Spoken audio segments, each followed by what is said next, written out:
Alice Munro had never missed a train. Her entire life operated on an invisible track, guided by the rhythm of alarms, reminders, and schedules she followed with religious precision. It gave her control, and control meant safety. But on the day, her life unraveled and began again. The 7 p.m. express train pulled out of the station without her. The rain had started just as she stepped off the curb, the sky tearing open in a sudden downpour that soaked her coat within seconds. Her umbrella inverted instantly, a perfect metaphor for her day. Her bag slipped off her shoulder, her manuscript, a collection of 5 years of sleepless nights and heartbreak, tumbled out, its pages scattering across the slick station floor. She cursed under her breath and knelt to gather them, knees dampening as she scrambled in a panic. Her hands were shaking. She had one shot at this. Her meeting with Penrose Publishing was in 30 minutes. She didn't have time to miss trains or collide with strangers, and then she did. The world jolted. She hit a wall, or rather a man, with a force that sent her reeling backward onto the floor, papers flying again. Her elbow slammed into the tiles with a thud, and the air whooshed from her lungs. "Jesus," she hissed, blinking raindrops from her lashes. "Careful," a voice said, low, clipped, distinctly unimpressed. Alice looked up. The man standing before her was tall, severe, soaked in the same rain that had undone her, but somehow he looked untouched. His jaw was tense, dark eyes narrowing as he brushed a damp sleeve like it had been personally offended. "You might consider watching where you're going," he added, voice sharp like broken glass. Alice bristled, scrambling to her feet. "You were the one standing still, in the middle of the walkway." "And yet," he replied coolly, "you managed to find me among 1,000 other directions. That's an accomplishment." She wanted to argue, scream, throw her manuscript at him and call it art. But the train behind him hissed shut, the doors sealing with mechanical finality. Her chance evaporated. The man gave her one last look, measured, unreadable, and turned away. He disappeared into the crowd, and she stood motionless, drenched and furious, watching the red lights of the departing train fade into darkness. She didn't know his name. She didn't know then that she'd see him again, but she felt it even in that instant, that some hinge had turned, that nothing would be the same. The next morning, Alice walked into the offices of Penrose Publishing, like a ghost in borrowed bones. She was soaked in anxiety, heart thudding with every step. Her hair was still damp from the night before. She hadn't slept. The missed train had forced her to reschedule the meeting for today. One chance, barely salvaged. She clutched her portfolio as she entered the glass boardroom. 6 people sat at the polished table, all with laptops open, coffee half drunk, brows furrowed in that unmistakable industry blend of interest and indifference. And then she saw him, the man from the train. He didn't flinch when he saw her, didn't blink, just folded his arms and said, "Miss Munro, I assume you've come prepared." She stopped cold, her lips parted, but nothing came out. Her brain was still trying to compute how a man she wanted to strangle last night was now sitting across from her, clearly someone of authority.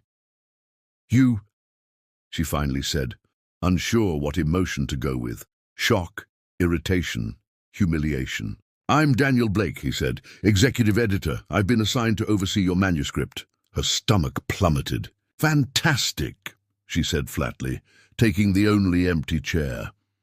And so it began. Daniel Blake was merciless.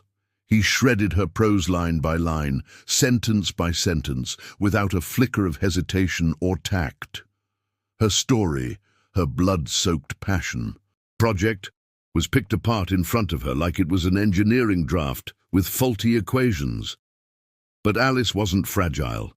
She fired back, defended every line with fierce resolve, told him, in front of the entire room, that he didn't understand emotional nuance, that maybe if he read with his heart, and not just his highbrow cynicism, he'd actually feel something. The others shifted uncomfortably. He didn't blink. "Emotion is earned," he said coolly, "not inserted like a bookmark." Their working relationship was war from day one, but something strange started happening. Between the edits and email chains, the silences after every argument stretched a little longer. There was a moment, just a moment, when he read aloud a scene where her protagonist loses her sister, and he paused mid-sentence. His voice caught, just barely. She didn't comment. Neither did he. But it was there.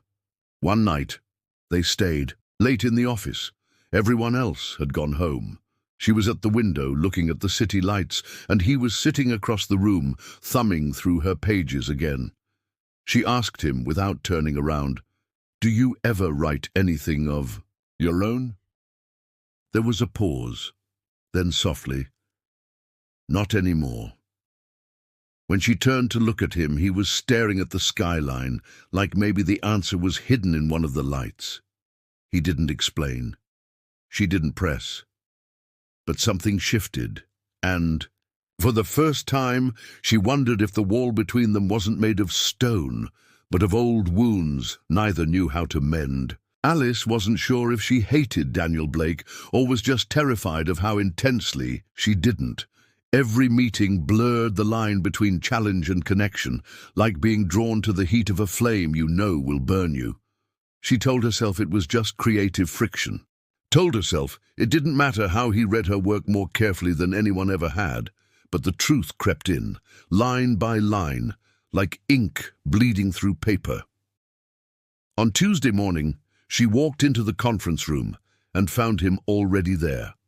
Alone, early, reading her newest chapter. No one else had arrived yet. The quiet between them was too heavy to be polite. He didn't look up immediately, but she saw the way his eyes stopped on one paragraph. The same one she'd rewritten 3 times. When he finally did glance up, something was different in his expression. Not approval, not quite, but not disdain either. "This line," he said, tapping the page. "She couldn't cry because grief had dried her like a drought." "That's new." Alice hesitated. "You don't like it." He tilted his head. "I think it's honest." Honest. She blinked. That was the closest he'd ever come to a compliment. The rest of the team filed in. Notes were exchanged, feedback given. But through it all, she couldn't stop thinking about that word, honest. It made her stomach twist, because she wasn't sure she was being honest. Not with him, not with herself. Not about what she felt every time he said her name in that perfectly detached voice, or how his silences lingered long after the meeting ended. That night, she stayed behind again. She told herself it was to revise chapter 12. But when she heard the soft click of the elevator and his familiar footsteps down the hall, she didn't move, didn't hide. He entered the room with the quiet command of someone used to being in control. "You always stay this late?" he asked, setting down a file. "Only when I'm rewriting scenes because my editor says they lack soul," she replied. Without looking up, he didn't bite. Instead, he pulled out a chair across from her. "Do you want to know why I was assigned to your book?" Alice finally looked at him. "Because I'm a nightmare client. Because I asked for it." She froze. "Why would you do that?" Daniel leaned back in the chair, his voice calm but weighted. "Because your manuscript wasn't perfect, but it had something most don't, rage, real palpable pain, and I wanted to know where it came from." For a moment, she couldn't speak. "That's not exactly in your job description." "No," he said, "but neither is caring." They sat in silence. The air between them pulsed with unspoken truths. She should have thanked him, or told him to leave. Instead, she asked, "What did you lose?" Daniel's jaw tightened. "Everything that made me human." It was such a cold answer, but his eyes gave him away. There was something raw there, something unfinished. She didn't push, just closed her laptop and stood. As she gathered her things, he spoke again. Her name was Lila. She turned. My wife, 7 years ago, car accident. I was supposed to pick her up that day, but I stayed late for a meeting. He laughed once, but it wasn't humor, it was habit. People always say it wasn't your fault, but no one really believes that, least of all the person who survived. Alice's throat closed. I'm sorry. He nodded slowly. I never told anyone here, and I don't know why I'm telling you. She did, because broken people recognize the cracks in each other, because despite their battles, she'd never tried to fix him, and that made her safe or dangerous. They left the office together that night, didn't speak much, just walked through the city side by side. Their shadows touched even if their hands didn't, and when she got home, she rewrote chapter 12 again, but this time she added a line. Some silences are louder than screams. They mean, I'm still here. She didn't send it. Not yet. But she knew he'd feel it. The following week passed with the strange rhythm of something brewing just beneath the surface. Alice and Daniel worked side by side, professionally distant, emotionally volatile. She felt it every time their hands brushed, reaching for the same file. Every time he lingered too long after meetings, and in the way their silences no longer felt like absence, but anticipation. Daniel had returned her latest draft without comment. No red marks, no brutal edits. Just a single note at the bottom. You finally let yourself bleed. It was meant as praise, she thought, but it felt too intimate, like he'd reached into her chest and touched something still beating. She didn't know whether to thank him or build a higher wall.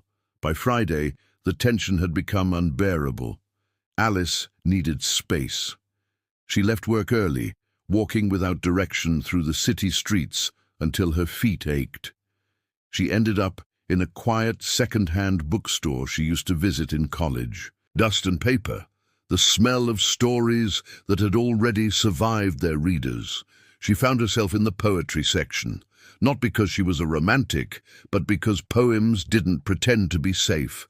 They demanded truth. She was flipping through a worn collection when a familiar voice startled her. Didn't expect to find you here. She turned. Daniel. No suit this time, just a black sweater and jeans, like someone trying not to be recognized. It made him seem younger, or maybe just less armored. I could say the same about you, she said cautiously. He shrugged. This place used to belong to a friend. I come here when I don't want to think. Then you've come to the wrong aisle, she murmured, showing him the book. These pages don't let you forget. Daniel reached for the spine of a volume on the shelf. I think that's the point. They didn't speak again for a while, just stood side by side, flipping through books neither of them intended to buy. It wasn't until Alice found a small corner table tucked between shelves that she finally sat. Daniel followed.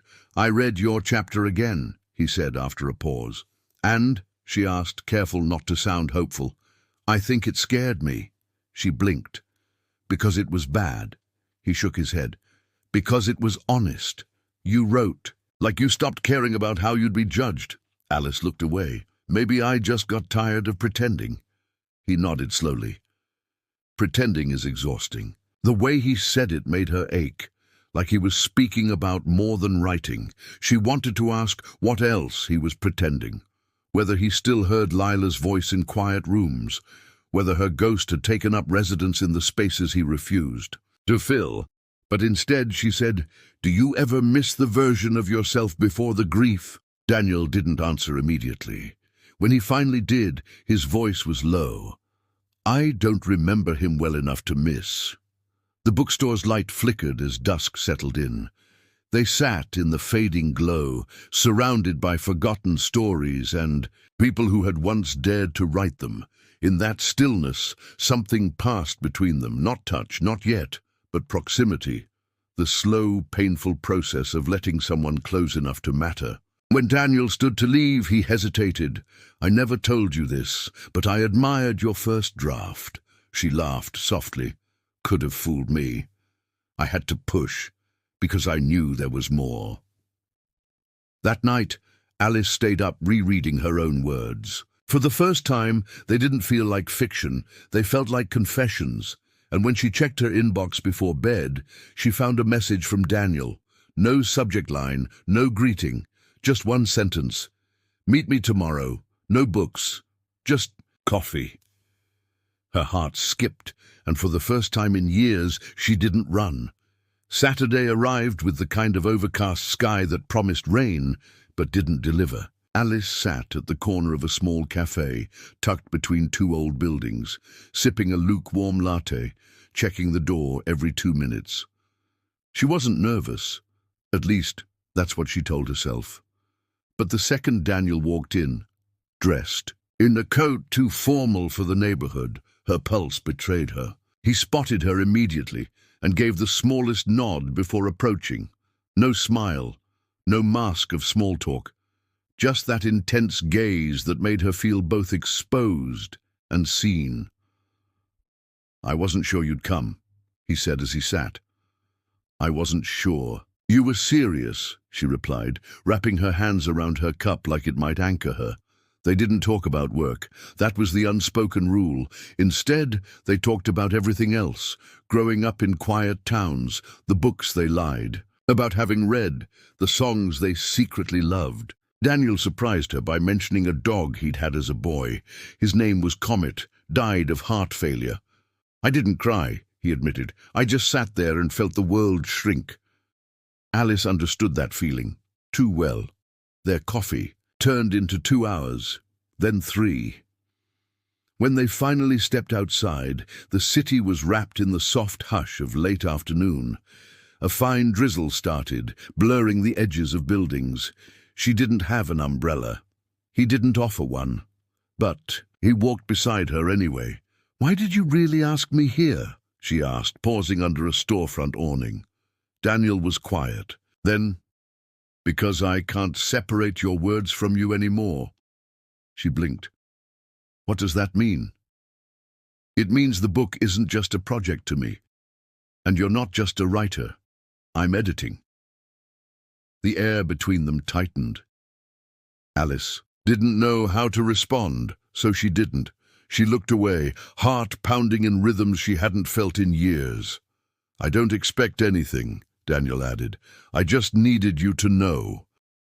She nodded slowly, swallowing hard. "Thank you for saying it." He left it at that, didn't press. And when he walked away, she didn't follow. But she didn't go home either. She stood in the rain, head tilted back, letting it soak her face like absolution. That night, Alice dreamed of hands reaching for her in a crowd, always just out of reach. When she woke, she wrote until sunrise. It wasn't about Daniel, not directly, but the ache in the words belonged to him. Monday brought them back to the familiar battleground of glass walls and fluorescent lights. But something had shifted. When Daniel entered the conference room, his eyes found hers first, and this time he didn't look away. Their team noticed. There were glances, subtle and sharp, exchanged across the table. No one said anything, but the air was ripe with speculation. Alice tried to focus on the project, tried to remain the committed professional. But when Daniel challenged her on a structural choice, it didn't feel like critique. It felt like a test. "I think you're hiding behind metaphor," he said, tapping a paragraph about loss. "And I think you're afraid to admit it's beautiful," she shot back. Their colleagues exchanged looks. Oliver, the managing editor, raised an eyebrow. "We're still talking about fiction, right?" Alice smiled tightly. "Of course." But after the meeting, Daniel followed her out. "You know I wasn't attacking you," he said. "I know," she replied. But you're not just my editor anymore, are you?" He didn't answer. Didn't need to. That evening, she found herself outside his apartment building. She hadn't planned it. Her feet had taken her there, like they knew something she didn't. She stared at the door buzzer for a long time, and then she turned away. She wasn't ready, not yet. But she would be. The office felt colder that morning, though the thermostat hadn't changed. Alice noticed it the second she walked in. An absence. Daniel wasn't in his usual spot, and his office light remained off. She told herself it didn't matter, that her heartbeat had no right to accelerate over something so irrelevant. But it did. 2 hours passed before she saw him. He entered, quietly, dressed sharply as always, but something about him looked different, paler, unshaven, eyes rimmed with exhaustion that no amount of caffeine could hide. He didn't greet anyone, just disappeared into his office and shut the door. Alice stared at the closed glass panel for a long time before turning back to her screen. That afternoon, she was summoned. "Can you meet me upstairs?" the message read. No greeting, no signature, just coordinates. Alice hesitated, then obeyed. The top floor of Penrose Publishing was rarely used, reserved for board members and quiet negotiations. She'd never been invited there. She found him alone in a stark meeting room, blinds drawn, a single file on the table. Daniel didn't look up when she entered. "I need to ask you something," he said, voice flat. Alice sat across from him. "All right. If you knew something could ruin everything, would you still want to know it?" She frowned. "That depends. Are we talking about fiction or real life?" "Both," he replied. There was a pause, a long one. Then he slid the file toward her. "Read it." Inside were copies of letters, old, faded, handwritten in delicate cursive. The first was addressed to someone named Grace. The signature at the bottom read Lila Blake. Alice blinked. "Your wife?" Daniel nodded once. "Why are you showing me this?" "Because someone sent them to me yesterday. Anonymous envelope, no return address." "And?"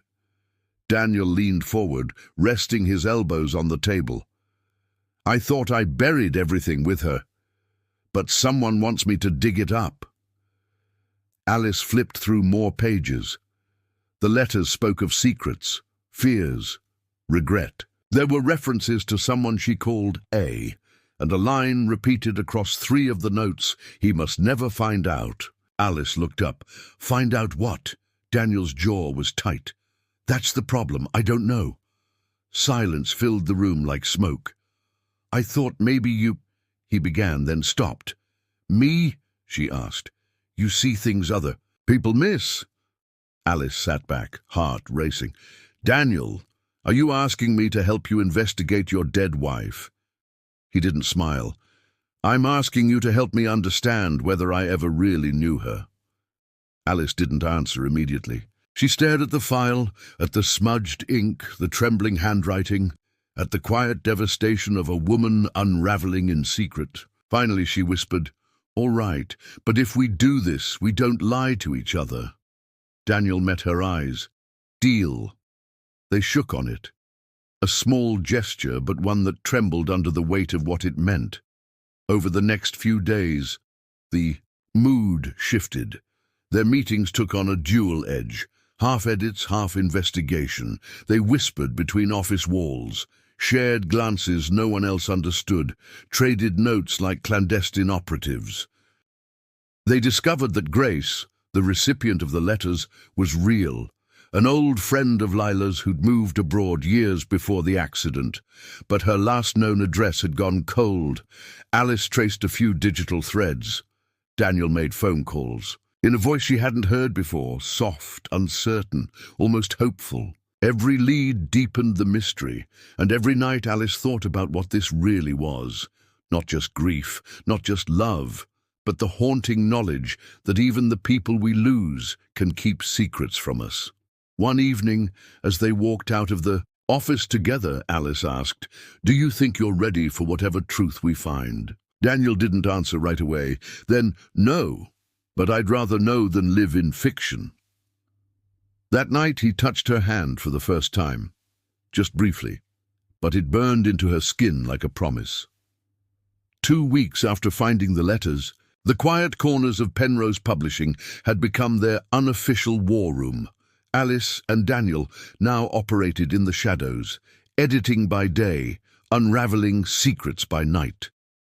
The walls of their professional boundaries blurred further with every discovery. One afternoon, while Alice reviewed a spreadsheet Daniel had requested, she found a note scribbled on the back. An address, no explanation. She looked at him.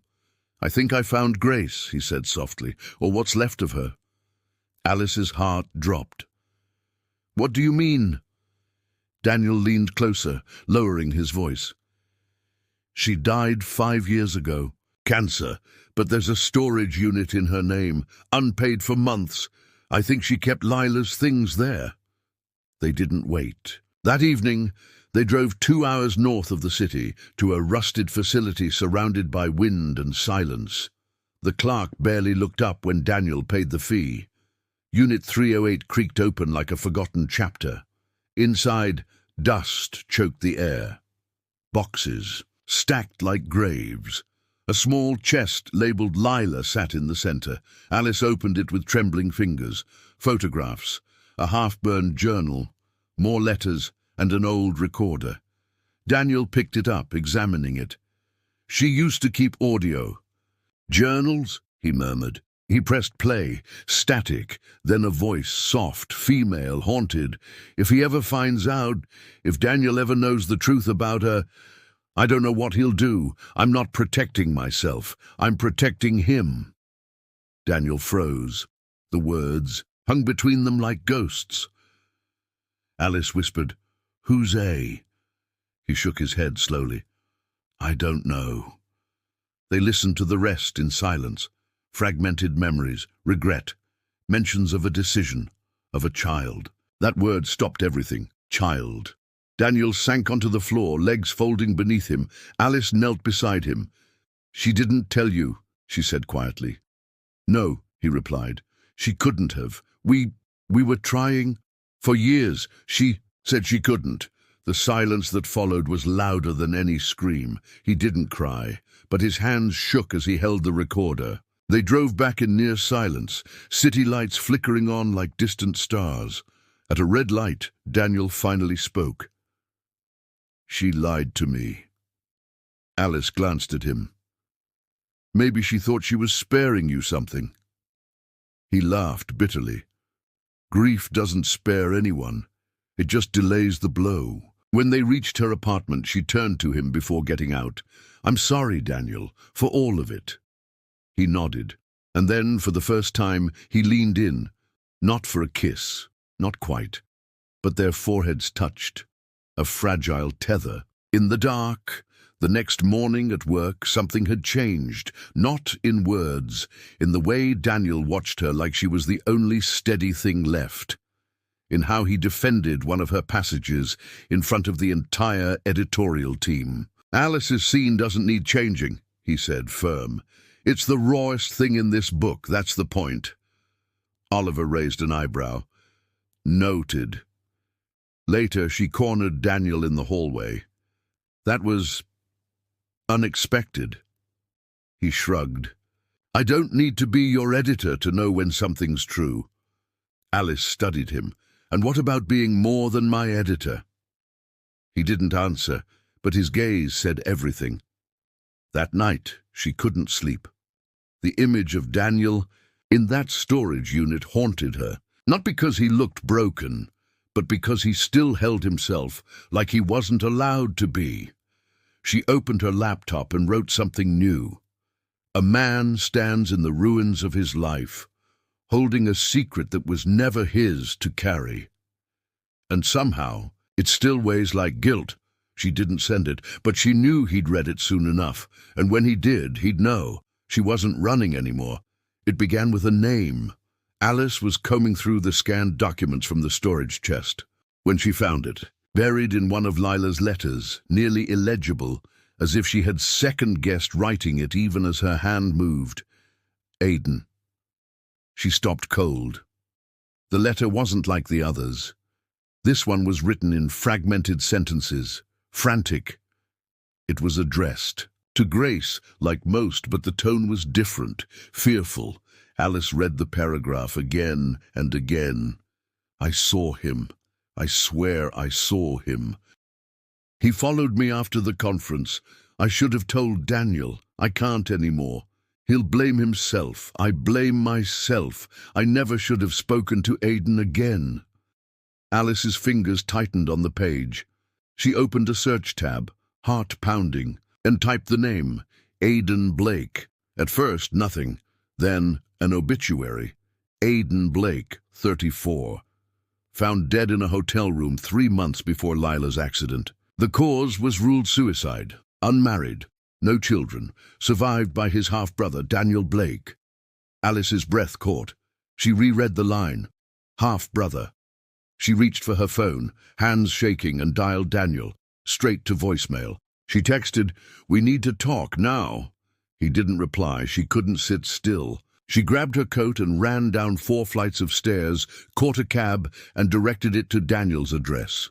Rain tapped on the windows like impatient fingers. By the time she arrived, night had fallen. Daniel opened the door, looking exhausted, his shirt undone at the collar, eyes red. He didn't ask why she came. Just let her in. Alice didn't waste time. "Why didn't you tell me you had a half-brother named Aidan?" Daniel blinked. The color drained from his face. "Where did you hear that?" "In one of Lila's letters," she said. "She mentioned him, and I found his obituary." Daniel sat down slowly, as if his legs no longer trusted him. "We weren't close," he said. "He was difficult, troubled. My father remarried. Aidan came from that second marriage. He was always trying to prove something." Lila knew him. Daniel looked up sharply. "No, she couldn't have." "She did," Alice said. "She met with him. She was terrified." He shook his head. "I don't understand. I didn't even know they spoke." "Then why did she mention him with so much fear?" Silence fell. Then Daniel stood, pacing. Aidan was manipulative, brilliant, but reckless. "He once hacked my company email just to prove he could. He always wanted what I had." Alice stepped closer. "What if he wanted Lila?" Daniel stopped cold. "She never told me," he said, voice hoarse. "Not once." Alice placed a hand on his arm.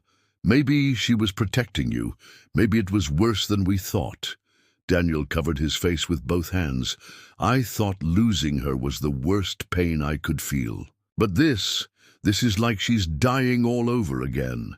Alice held him, not because she knew how to fix it, but because sometimes presence was the only salve. Later, when he'd quieted, she said, "We need to find out what really happened between them, who Aidan was in her life, if there's more to the story." Daniel nodded, jaw tight. And then he whispered something that chilled her. She always said her accident was just bad timing, but what if it wasn't? Alice froze. "Are you saying—" "I'm saying maybe Aidan didn't die by suicide. Maybe he wasn't finished." The room tilted. The mystery had just deepened into something darker, and now it wasn't just about grief. It was about danger. Alice couldn't sleep. She had returned home after hours at Daniel's, and though her body was exhausted, her mind pulsed with fragments of Lila's letters and the ghost of a man she'd never met. Aidan Blake. The name sounded like a shadow in a hallway, something once solid, now unsettling. Around 2:13 a.m., her phone lit up. Unknown number. She let it ring. A minute later, a message arrived. "Some ghosts aren't dead. You're digging in the wrong grave." Her skin went cold. She stared at the message for a long time, then screenshot it and sent it to Daniel. 10 seconds later, he called. "Where are you?" he asked, voice sharper than she'd ever heard it. "Home. Alone. I'm coming over." 15 minutes later, he was at her door, rain dripping off his coat, eyes burning with something between fear and fury. He showed her his phone. "Same message." Alice's hands trembled. "Do you think it's real?" "I don't know," Daniel said, "but someone's watching us." They sat in silence, the apartment too quiet for comfort. Alice wrapped a blanket around her shoulders and handed him a coffee she didn't remember making. He stared at the steam rising from the cup. "I thought Aidan was gone. I grieved him.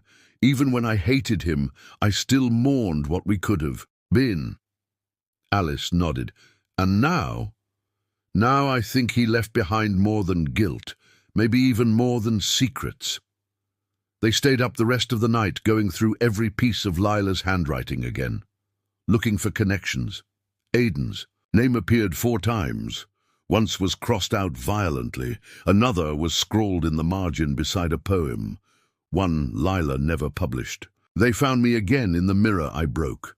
"What if Aidan faked his death?" Alice whispered. Daniel's lips parted, but he didn't respond. The theory was wild, implausible, but the evidence didn't dismiss it outright. The next day at work, the atmosphere was electric with unspoken tension. Daniel was distracted. Alice kept looking over her shoulder. Their colleagues noticed. Oliver pulled Alice aside near the break room. "You and Daniel have been intense lately." "We're just working closely," she replied quickly.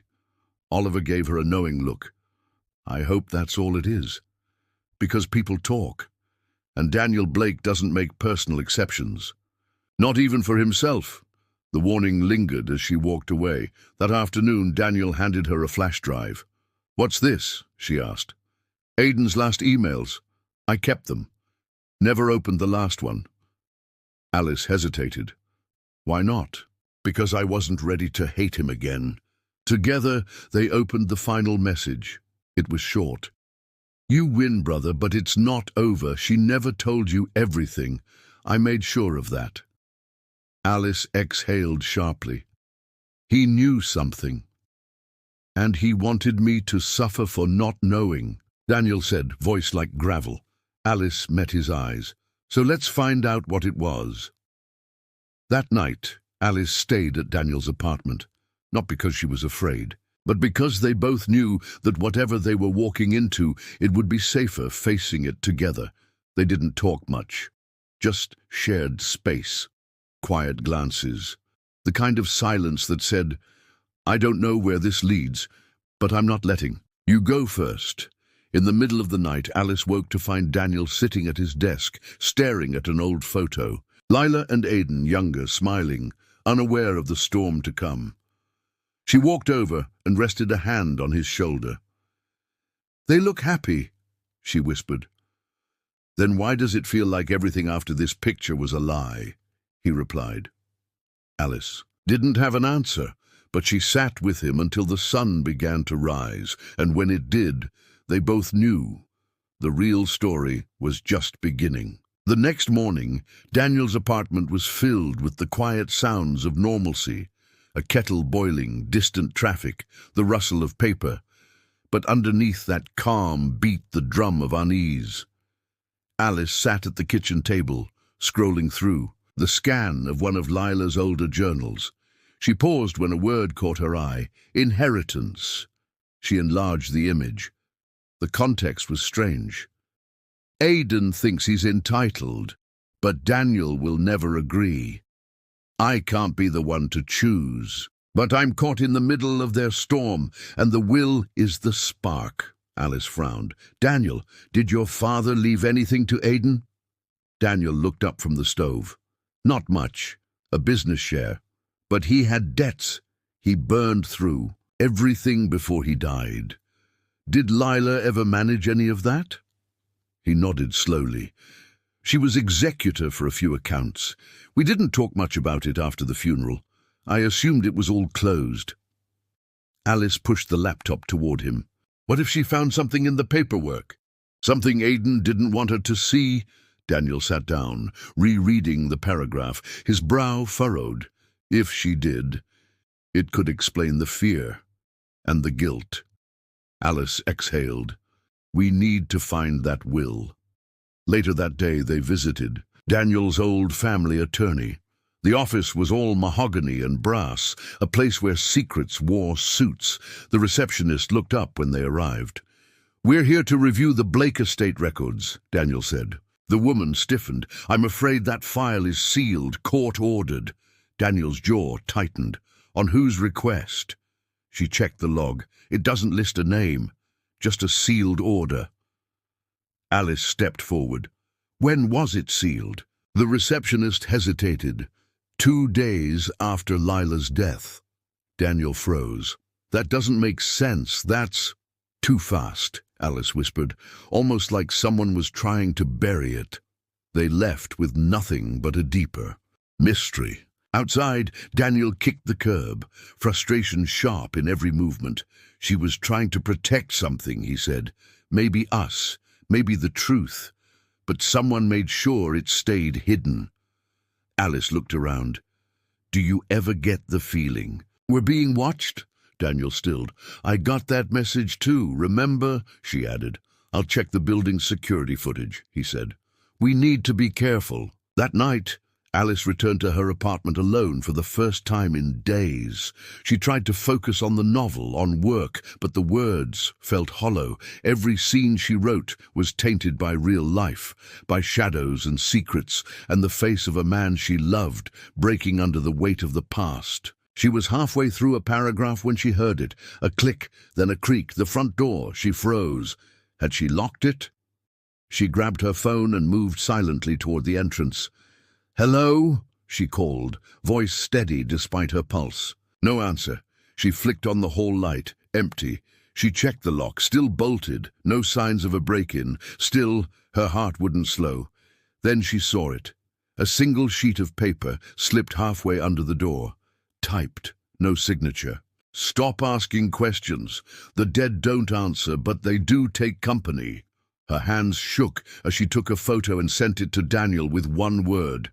Now. He arrived in under 20 minutes. His face when he read the message turned cold. Not afraid, furious. This isn't just a warning, he said. It's a threat. Alice sat on the couch, arms wrapped around herself. We're getting close to something. Daniel crouched beside her. And whoever it is, they want us to stop before we find it. Alice met his gaze. Are you going to? No. He reached out, gently brushing a strand of hair from her cheek. I won't let anyone hurt you. Her throat tightened. I'm not afraid for me. His expression shifted. Don't do that. Don't put me above yourself. She touched his wrist, voice barely a whisper. It's too late for that. They stayed like that for a moment. Unspoken fears, unspoken want. And when he finally kissed her, it wasn't sudden. It was inevitable. The next morning, they didn't speak about the kiss. It wasn't denial, it was preservation. There were too many questions pressing in and not enough silence left to hold the weight of desire. So instead, they poured coffee, scanned emails, and returned to the investigation like soldiers, avoiding a war they'd already lost. Daniel had pulled strings, discreet ones.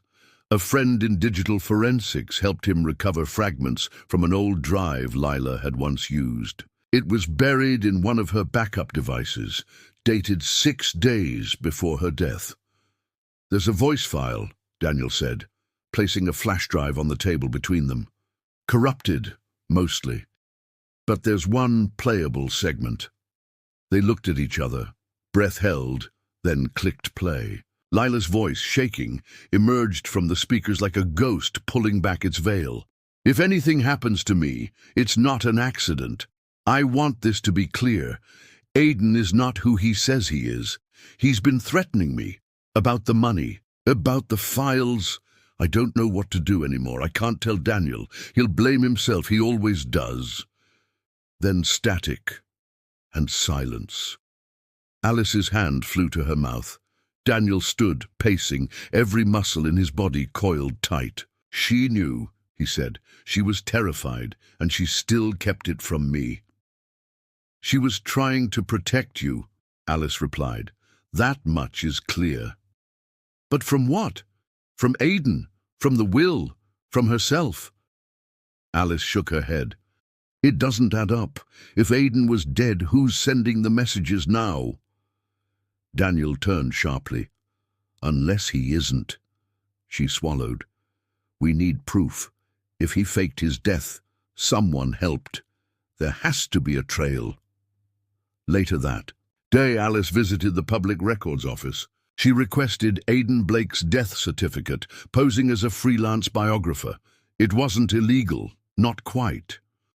When the file arrived, her fingers trembled as she flipped through it. Date, location, cause of death, signed off by a Dr. Miles. Jennings. She took a photo of the certificate and sent it to Daniel. "Ever heard of this doctor?" A few minutes later he replied, "No, but I can find out who has." While Daniel pursued the medical records, Alice returned to the letters. There, in the margins of one torn page, was a reference she hadn't noticed before. MJ handles it all. No questions, no shame. Alice stared at the initials. MJ Miles Jennings. She picked up her phone and dialed. Dr. Jennings worked at a small clinic just outside the city. Daniel insisted on going with her. They didn't identify themselves, just walked in and asked to speak to him privately about a sensitive legal matter. When Jennings appeared, he was older than they expected. Balding, round glasses, a kind smile, too harmless to be dangerous, until they mentioned Aiden Blake. His expression changed. "Your family?" he asked Daniel. "I was," Daniel replied, voice tight. "I need to know if you signed off on his death." The doctor hesitated. "That was years ago." Daniel leaned in. "And yet you remember him." Jennings looked down. There was pressure. A private request. Payment up front. They said it was an overdose. "Who?" Alice asked. The doctor didn't answer. Daniel's voice dropped. "If he's alive, if Aiden faked his death, then you helped bury the truth." Jennings stood abruptly. "I think this conversation is over." As they left the clinic, Daniel slammed his fist against the wall. "They bought his silence." Alice placed a hand on his back. "But now we know the truth." He turned to her, eyes dark. "Now we're targets." That night, Daniel couldn't sleep. Alice lay beside him, half awake, her hand over his chest like a tether to keep him anchored. "He's out there," Daniel murmured, "watching us, waiting." "We'll find him," Alice whispered. "And when we do, what if we don't like what we find?" She looked at him. "Then we face it together." For the first time, Daniel didn't argue. And as the city outside their window kept breathing, they held on to each other like the only truth left worth protecting. The decision wasn't made lightly. But by morning, Alice and Daniel had agreed. They couldn't keep waiting for the truth, to find them. If Aiden, or whoever was sending the messages, wanted to scare them into silence, they would do the opposite. They'd speak, loudly. They crafted a statement, not public, not official. Just an anonymous blog post from a former relative about the mysterious circumstances surrounding Lila's death and the inconsistencies in Aiden's record. It was meant to do one thing: provoke. "We won't publish it under our names," Daniel said, "but we'll let it circulate." Alice hesitated. "And if it works?" He didn't blink. "Then the person behind this will come out of hiding." They uploaded the article that afternoon. By midnight, it had been shared nearly 1,000 times across niche forums and a handful of whistleblower channels. The comments were a mix of disbelief, fascination, and fear. That night, Daniel's phone rang. No caller ID. He answered without hesitation. A voice came through, calm, measured, familiar in a way that made Alice's stomach clench. "You never did know when to leave things buried." Daniel's face went pale. "Aiden." Silence. Then laughter, cold, detached. "What you think you're doing, this heroic little investigation, you think it matters?" Daniel didn't respond. "You think love is going to save you? Alice can't protect you from this." Daniel gripped the phone tighter. "What do you want?" A pause. "I want you to remember who I am and who you are without her." The line went dead. Alice stared at him. "He mentioned me." Daniel nodded slowly. "He's watching us. Still." They Took the call to a contact in cybersecurity. Within hours, a location pinged, rural, outside city limits. An old property, once owned by the Blake family before being sold in the late 2000s. No real sale records existed, no current ownership listed. "We'll go," Daniel said. Alice stared at him. "Alone?" He looked at her. "I won't ask you to come." She didn't hesitate. "I'm not asking permission." They left at sunrise. No security, no backup, just the two of them and a destination built on dust and memory. The property was surrounded by woods. The house, an old two-story farmhouse, looked abandoned. The windows boarded, the porch sagging. Daniel parked the car and turned off the engine. "This is it." Alice's breath fogged the glass. "Let's finish what she started." They entered slowly. The door was unlocked. Inside, the air was thick with mold and the scent of decay, furniture covered in sheets, dust on every surface. They found a study upstairs, locked, but Daniel kicked the door open. Inside, a wall of photos, some old, some recent. Alice and Daniel were in two of them, at the cafe. Outside Penrose, her blood went cold. "He's been tracking us," she whispered. Daniel moved to the desk and found a stack of envelopes, identical to the ones Lila had used. Among them, a small digital recorder. He pressed play. "You think I was the villain, but you never saw what she did. She took everything from me, you, the money, the truth. She made her choice, and so did I." Alice's voice trembled. "He's confessing." Daniel picked up a letter, opened it, read it aloud. "You'll never understand why I did it. That's why you're weak. That's why she chose you." A sound downstairs. They froze. Footsteps. Alice's heart pounded in her ears. Daniel looked at her.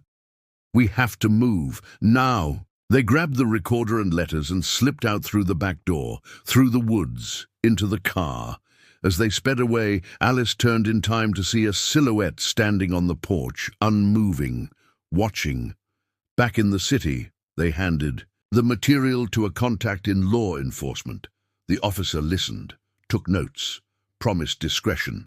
But as they left the station, Daniel turned to Alice. "This isn't over." "No," she agreed, "but we're not hiding anymore." He touched her face gently. "Whatever happens next, promise me you won't run." "I promise," she said without flinching. And when they kissed this time, it wasn't fear or desperation. It was defiance. The days that followed felt like borrowed time. Alice and Daniel returned to Penrose as if nothing had changed, but they could both feel it. Something had shifted. Every glance from a co-worker felt like suspicion. Every shadow behind them felt like a warning. The city itself had lost its illusion of safety. The police were investigating, but with no confirmed identity, no active threat and no visible suspect, the case was already cooling. "It's not enough," Daniel said one night, pacing. "We have his voice, his letters, but they're not dated. There's no DNA, nothing physical tying him to the threats." Alice watched him from across the room. "Then we find something that does." But before they could move forward, someone else did. 2 nights later, Oliver, their managing editor, was attacked. He was found in the parking garage beneath Penrose, unconscious, concussion, bruised ribs, no witnesses, no cameras working. Alice visited him in the hospital. He looked up through bandaged eyes, voice hoarse. "Tell Daniel. Tell him it's real." She nodded, tears burning. "We know, we believe you. Believe." When she returned to Daniel's apartment, she found him in the dark, the only light coming from a screen displaying files they had stolen from Aiden's hideout. He looked up. "It's him." Alice sat down beside him. "We can't prove it yet, but he's getting closer. Oliver was a message," she nodded, "and he'll keep sending them until we stop." The next morning, Alice received a package at her doorstep. unmarked box, no return address. Inside, a small velvet case. She opened it slowly and gasped. Inside was a wedding ring. Lila's. Daniel recognized it the moment he saw it. "She never took it off," he whispered. "Not once." Alice turned the ring over. There was an inscription. "Truth hurts, so does love." Daniel sat back, eyes empty. "He's taunting us. He's saying she was never ours to mourn." Alice reached for his hand. "Then let's finish this." That evening they returned to the farmhouse, this time prepared. Gloves, cameras, a direct line to their police contact. They swept the study again, searching for something they'd missed, and they found it, beneath a loose floorboard. A second recorder, older, dust-covered. When they played it, Lila's voice broke through again. "He said he'd ruin Daniel if I left. He threatened the company, our friends, even my family. I didn't know what else to do. If something happens, to me, tell Daniel. I never stopped loving him." Daniel turned away, shoulders shaking. Alice placed a hand on his back. "She didn't betray you. She tried to save you." But then came the twist. Another voice, Aiden's, calm, measured. "You made your choice, Lila, and I made mine. You chose Daniel. Now you both live with it." Daniel rewound it 3 times. "That's it. That's the moment." Alice's voice was steel. "We bring it forward. Public. Now." They didn't wait. They sent the file to their contact, published the audio under anonymous leak, attached it to the previous article. The story exploded. Within 24 hours, media picked it up. Whistleblower sites, investigative podcasts. The police reopened the case. And then came the message, on Alice's phone. "You think you've won, but I'm not done. You took everything from me. Now I'll take it from you." Daniel read it over her shoulder, his jaw clenched. "I don't care what it takes," he said. "I'll end this." Alice met his eyes. "Not alone," she said, and for the first time she saw it in him, not just grief, not just guilt, but resolve. They had taken the story as far as it could go in the shadows. Now it was time to drag the truth into the light. For 3 days there was silence, no messages, no threats, no sightings. It was almost worse than the fear, this false calm, the waiting. The city moved on, as cities phase them, indifferent to the 2 people at its center. Who knew a storm was coming? Daniel barely slept. Alice wrote obsessively, as if finishing her novel might save them both. But every word felt like a distraction, a barrier between her and the inevitable. Then, on the 4th night, the silence shattered. Daniel received an email, no subject, no text, just a video. He opened it in Alice's presence, breath held. The footage was grainy, a basement or warehouse dimly lit, and sitting in the middle of it, bound and terrified, was a woman neither of them knew, but behind her, Aiden, alive, older, thinner, but unmistakably him. The eyes, the voice. "Daniel," he said, looking directly into the camera. "This is how far I'm willing to go. You always thought you were better. You always thought you were the hero. Let's test that." He held a knife. The screen cut to black. Alice's scream echoed in the small apartment. Daniel didn't speak, didn't flinch. He just stood, already grabbing his coat. "We're not calling the police?" she asked, breathless. "They'll be too slow," he said, "and he's expecting that." Alice blocked the door. "Then I'm coming with you." Daniel stared at her. "I can't ask." "You're not asking," she said, "and I'm not letting you do this alone." He didn't argue. They followed the metadata from the email, traced it to an IP bouncing off a cell tower in a neighboring county. They drove fast, headlights cutting through the dark like knives of their own. Half an hour later, they pulled up to an abandoned storage facility. Alice's heart pounded so hard she thought her chest might crack. Daniel turned to her. "Whatever happens, you run if it goes wrong." "No," she said. "We finish this together." Inside the warehouse, the silence was oppressive. They moved slowly, carefully, until they saw a light at the far end of the corridor. And then, voices. Daniel motioned for Alice to stay back. She refused. As they turned the final corner, they saw him, Aidan, holding the woman at knife point. He didn't look surprised. "I knew you'd come," he said. "You were always predictable." Daniel's voice was a growl. "Let her go." Aidan smirked. "You didn't come alone." His eyes shifted to Alice. Something in his gaze made her skin crawl. "Ah," he said. "The reason for all this courage. Tell me, Daniel, do you love her the way you loved Lila, or is she just the next person to bury you?" Daniel stepped forward. "You want to talk about Lila? Let's talk. You destroyed her." "No," Aidan said, his face twitching. "She destroyed me. She chose you. She always chose you." Alice stepped forward now, voice sharp. "Because he never turned love into a weapon." Aidan's smile faded. "She was pregnant," Daniel said. "Wasn't she?" Aidan flinched. "You hurt her, and she ran from you, and then you made sure she could never speak again," Aidan shouted, voice breaking. "She wasn't supposed to die." For a moment, everything froze. Alice lunged. In the chaos, the knife clattered to the floor.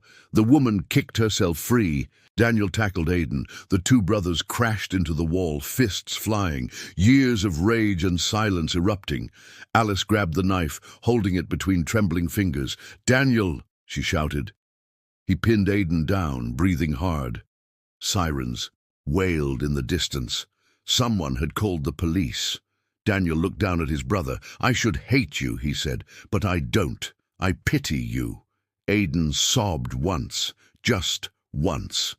Then the officers stormed in. Hours later, Alice and Daniel sat on the back steps of the station, wrapped in blankets, still in shock. He turned to her. "You saved me." She shook her head. "We saved each other." He reached for her hand. And this time, there was no more running. The trial made headlines. Aidan Blake alive. Fake death. Linked to publishers' wives. Tragic fall, one headline read. Another, more cruel. Love triangle ends in blood and secrets. But for Alice and Daniel, the courtroom wasn't the climax. That had already passed. Now came the quiet. The part where you look around and ask, what do we do with all this ash? Alice moved in with Daniel temporarily, though neither of them dared to call it that. There was comfort in the shared silence, in the way they moved around each other like people who had survived the same crash. He cooked breakfast again. She started writing again. They didn't talk much about Aidan. Not because they were afraid, but because the wound was still too fresh to touch. And the truth was, some ghosts weren't banished. They just stopped speaking. One night, while sorting through her final manuscript draft, Alice looked at Daniel and asked softly, "What happens when the book ends?" He was reading. He didn't look up. "You write another," he said. She smiled almost sadly. "And what if it's worse?" He finally looked at her. "Then you write again." That night, they made love for the first time, not as people afraid of losing, but as people who had already lost and still remained. At Penrose, things changed. Oliver returned, slowly. He was quieter, moved with caution. But when Alice handed him her finished manuscript, he looked her in the eye and said, "This is more than a novel, it's truth disguised." Daniel stepped down from his role as editorial director, voluntarily. "Too many ghosts in the walls," he said with a small smile. Instead, he opened a smaller imprint, focused on memoirs, real stories told with fictional courage. Alice didn't follow him professionally, but she followed him home. One afternoon, as fall settled in with golden wind, Alice received a letter in the mail. No return address. Inside, a photograph, Lila, smiling, holding a baby onesie. On the back, in faded ink, "For the child I never got to meet, may the truth find its way to light." Alice didn't cry, but she held the photo like a map. That night, she gave it to Daniel. He sat in silence for a long time. Then he whispered, "She was going to tell me." Alice nodded. And she tried, in every way she could. Daniel looked at the photo. "Do you think it would have been a boy or girl?" Alice smiled. She called it the child, not he or she. Maybe she didn't want to imagine it alone. He placed the picture on their mantel. "Then we imagine it for her." Weeks passed. The world returned to its pace. But not for Alice. Something inside her had shifted. Her writing changed. Her voice bled through the page in a way it never had before. Reviewers called her new novel a haunting love story wrapped in a ghost's confession. She didn't correct them. It was more than that. It was survival, written in metaphor. One rainy afternoon, Daniel asked her something unexpected. "Would you ever want to leave this place?" Alice tilted her head. "The apartment? The city?" She considered it. "I don't know. Maybe. What about you?" He sipped his coffee. "I'd follow you anywhere." The simplicity of it made her heart ache. They didn't need big plans. Not yet. But for the first time, the future didn't look like a threat. It looked like possibility. 6 months later, the city had forgotten. That's what time does. It heals some wounds, buries others, and the world, ever impatient, moves on. But for Alice and Daniel, forgetting was never the goal. They remembered everything, not to stay in the past, but to carry it forward without letting it crush them. Daniel's imprint had launched its first book, a memoir by a whistleblower turned poet. The launch was quiet, elegant, no press circus, just the kind of story that echoed into the silence of readers who needed it most. Alice's novel hit shelves under a pseudonym. She never admitted it was hers, but Daniel caught her once in a bookstore, watching a young woman cry while reading it in the aisle. "You reached her," he whispered. Alice only nodded. Sometimes that was enough. Their home changed too. Daniel redecorated with color. Alice brought in plants she swore she couldn't keep alive, yet they flourished. One day, without ceremony, they framed Lila's photo, not in mourning, but in memory. "She deserves a place," Alice said. "She loved you." Daniel looked at her, then really looked. "So do you," he said. And though she didn't reply with words, her kiss carried every syllable of agreement. One evening in early spring, as they watched the sky bruise with dusk, Alice broke the silence with a whisper. "I think I want to write about her." Daniel didn't ask who. He just nodded. "Then do it." "I'm scared," she admitted. He squeezed her hand. "Good. That means it's real." So she began, slowly, one paragraph at a time. A story not of villains or heroes, but of people, flawed, loving, failing, forgiving.